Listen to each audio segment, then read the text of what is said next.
He has witnessed the fall of kings. He interpreted visions and dreams. Catch Daniel in a trap so that we can get rid of Daniel. And ends with one man's faithfulness to God at the age of 80 years old.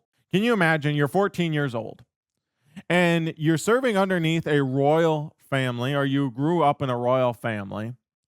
And at the age of 14, something happens, or around that age it was, that there was a empire, the emperor of King Nebuchadnezzar takes you into captivity. He destroys Jerusalem, and you and other young men are taken into captivity, and you are to serve under King Nebuchadnezzar. And under King Nebuchadnezzar, there is something that happens that you don't really like, is you're supposed to eat of the food of the king's table. And you might think, well, that ain't so bad to eat of the food of the king's table. But the food of the king's table was defiled against God. It was food that was not supposed to be eaten of Israelites.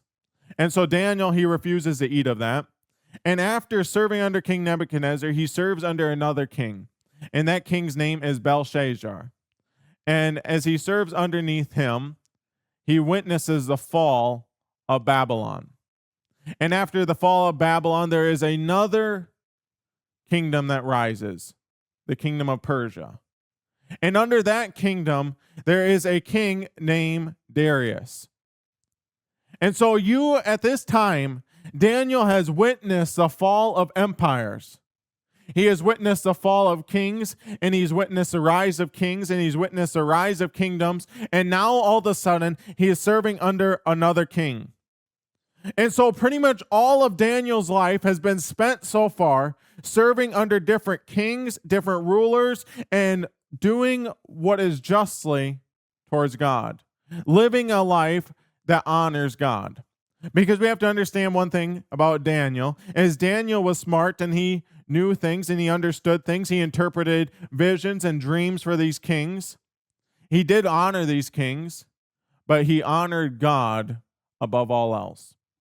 And so now he's serving under King Darius, and this is the 6th chapter of the book of Daniel. So if you take your Bibles and turn with me to the 6th chapter of the book of Daniel. And so in Daniel, we see that there is these governors, and Daniel is one of the governors, and these other rulers, or these other people that have some sort of power, grow jealous of Daniel, because Daniel was an honorable man and he had great integrity, and they decide, can we somehow catch Daniel in a trap so that we can get rid of Daniel? Is there a way that we can get Daniel out of power? Or is there a way? And so they look and they say, can we find any corruption in this man? And they cannot find any corruption in this man. One honorable thing is that you could not find any corruption in a person. A person goes and tries to find something corrupt in you and they can't find any. That's probably one of the most honorable things, and it's so far and few between in America. And so he is serving under Darius, and these people, these rulers, they go to the king, Darius, and they have him write a decree. And this decree states that no man shall be able to pray or request of something for 30 days other than King Darius himself. And so they cannot pray for 30 days. And so what does Daniel do? The interesting thing about Daniel is that in the 10th verse of the 6th chapter, we see this. Now, when Daniel knew that the writing was signed, he went home, and in his upper room, with the windows open toward Jerusalem, knelt down on his knees 3 times a day, and prayed and gave thanks before his God, as it was his custom since his early days. So what did he do once he found out that Darius signed this decree that he could not pray? Daniel went and prayed. Did Daniel go and pray out of defiance? No, he did not. Did Daniel go and pray because he wanted to protest the king's decree? No, it wasn't because of that. Did he go and pray because it was a thing that he was supposed to do when something bad happened to him? No, it wasn't the reason why he went and prayed. The reason Daniel went and prayed was the fact that he had been doing this since his early days, and it was his custom to do so. So Daniel did not develop a prayer life when bad things happened to him in life. Daniel did not start praying when his life started falling apart. But Daniel prayed 3 times a day, every single day, because it was his custom to do so. And I want you to notice one thing is Daniel did not go and protest outside the king's palace. He did not go out and protest there, but he opened his windows at home and he prayed. Why did he open his windows? Did he want to show everybody that he was defying the king? No, he was not. He did not want to show that, but he was doing something that was prophetically spoken of in chapter 8 of 2 Kings. But so we see here in verse 11. Then these men assembled and found Daniel praying and making supplication before his God. Can you imagine that? Is these guys knew that they were going to trap him. I could just imagine their craftiness now is that they're like, let's go find Daniel. I bet he's praying now because he's been always prays at 12 o'clock noon and he always prays at 5 o'clock or something like that. And they're like, let's go find Daniel and let's go get Daniel thrown into the lion's den. And so they find Daniel and Daniel's of course praying. So these guys knew. They knew that they were caught Daniel and they were like, well, King, you know that you signed this law. And this law states that anybody that serves any other god or prays to any other god during these 30 days will be thrown into a lion's den. And the king is like, yeah, I know that's true. I wrote that and it cannot be altered. And they're those crafty buggers. They're like, oh yeah, we know that. We know this is true. And so we see here in verse 13, and so they answered and said before the king that Daniel, who is one of the captives from Judah. You know, the interesting thing about those people is they say is one of the captives of Judah. They do not say that Daniel is one of the governors or one of the high governors that serves the kingdom. They tell what is the lowliest qualification that Daniel has, or the most wrong looking thing that Daniel has, which is nothing wrong at all. He is a captive. And he says, one of the captives of Judah. The king made that decree. And the king was very and greatly displeased with himself in verse 14. And the king, when he had heard these words, was greatly displeased with himself and set in his heart on Daniel to deliver him. And he labored till the going down of the sun to deliver him. You know, the interesting thing about it is this pagan king, this King Darius, he labored and he tried to work out the scenarios in his head. How in the world can I deliver Daniel from the lion's den? How can I get around this? Because I made this decree, and this decree can't even be altered by the own king himself. Isn't that an interesting thing, or that's a crazy thing, that a king can't even alter a decree that he made of himself? And so he labors to the growing down of the sun. How can I deliver Daniel?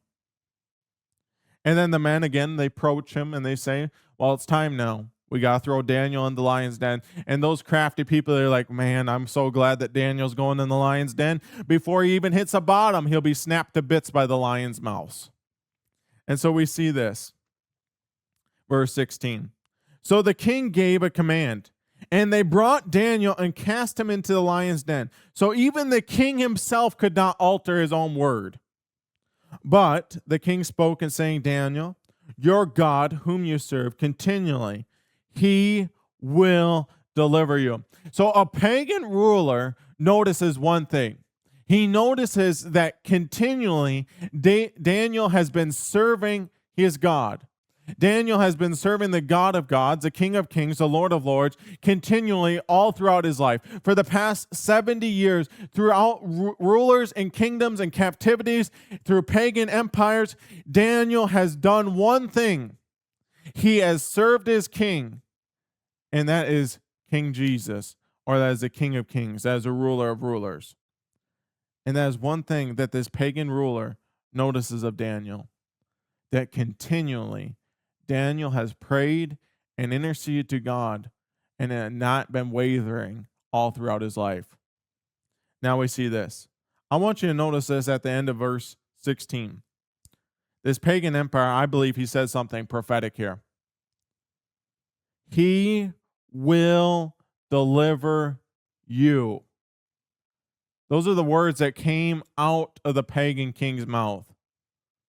The God that you serve continually, he will deliver you. I believe that this King Darius, he knew for a sure fact of the Bible that there was power in Daniel's God. There was power in Jehovah. And so we see here in verse 17, then the stone was brought and laid on the mouth of the den, and the king sealed it with his own signet ring, and with the signets of the Lord's, and the purpose concerning Daniel might not be changed. Now the king went to his palace and spent the night fasting, and no musicians were brought before him. Also, his sleep went from him. And so that's an interesting thing here, is one man is sleeping in a palace but cannot sleep. He is fasting, he is laboring, and the other man is sleeping in the lion's den peacefully. One cannot sleep in a palace, but one can sleep in a lion's den. What is that saying? What am I saying with that? It is saying that peace does not come from possessions or great wealth or great status, but peace comes from God alone. Peace is not from the possessions of this world or the kingdoms or ruling over many people, but true peace is found in God and God alone. This King Darius, he could not find peace all that night. I bet he was just worrying himself, will Daniel make it out? Will Daniel make it out? Will Daniel make it out? But Daniel in the lion's den slept peacefully. Verse 19. Then the king rose very early in the morning and went in haste to the lion's den. Isn't that something? The king, who ruling over this great nation, he went in haste to the lion's den. He went speedily there. And then we see this.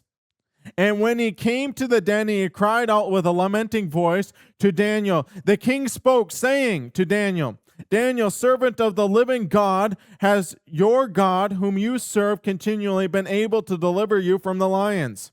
This is the first time that Daniel will speak all throughout this. Daniel did not make any pleas or requests before the king that he should not be thrown into the lion's den. But this is the only one where Daniel actually speaks here. Then Daniel said to the king, O king, live forever.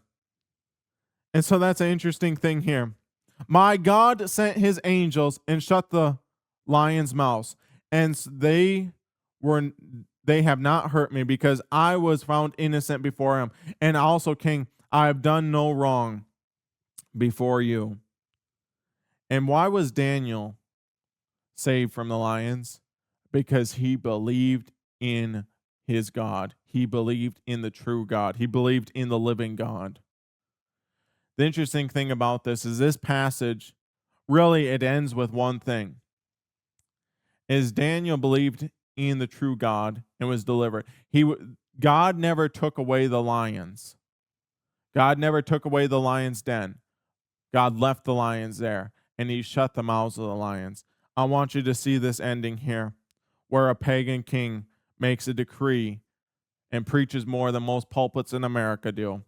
I make a decree, verse 26, that every dominion of my kingdom men must tremble and fear before the God of Daniel.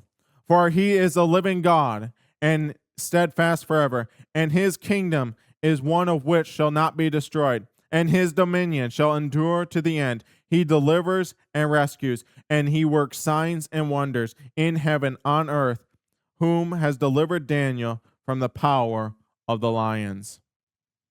So this chapter starts with a pagan king and ends with one man's faithfulness to God at the age of 80 years old. It ends with him continually following after God. And with Daniel following after God, it leads to a nation hearing about the true living God, because that king made a decree that every man should know who this God is, the God that Daniel serves. So one man's faithfulness can lead to a nation that is changed. How about that? You've been listening to Touch of the Master's Hand. Daniel was serving under a pagan king, and one man's faithfulness led to a kingdom hearing about how God delivers a man from the lion's den. I tell you this today, that Jesus Christ can deliver you from sin. Jesus Christ went to the cross for you and I, and Jesus Christ can save you. How do you get saved? How do you get born again? It's simple. Romans 10:9-10. Because if you confess with the mouth that Jesus is Lord and believe in your heart that God raised him from the dead, you'll be saved. For at the heart one believes and is justified, and with the mouth one confesses and is saved.